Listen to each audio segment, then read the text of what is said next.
Department head constable work చేస్తున్నా. ఈ business మా మేడం టేకప్ చేసింది ఫస్ట్. నేను కూడా చాలా నమ్మలే. 6 months వరకు టైం వేస్ట్ చేసిన.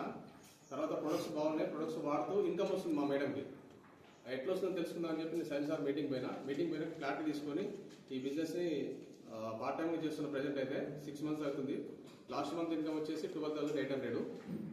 నా నెక్స్ట్ ఇన్కమ్ వచ్చేసి నా గోల్ డిసెంబర్ గోల్ వచ్చేసి 1,20,000 పెట్టుకుని పనిచేస్తున్నా. అయితే నేను దీంట్లో దేని చేస్తున్నా అంటే, మనందరం చిన్నప్పటి నుంచి కష్టపడతాం. ఏదన్నా చిన్నప్పటి నుంచి కూడా మనకు మైండ్ సెట్ అలవాటు చేసి గవర్నమెంట్ జాబ్.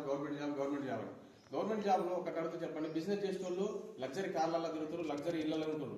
గవర్నమెంట్ జాబ్లో ఎవరన్నా సరే అప్పుకుంటూ లోన్లో ఇల్లు కొంటారు, కారు కొంటారు తప్ప ఒక లగ్జరీ కార్, బెంచ్ కార్లో గవర్నమెంట్ తిరిగే గవర్నమెంట్ ఎంప్లాయ్ ఎవరు ఉన్నారా మీకు తెలిసి?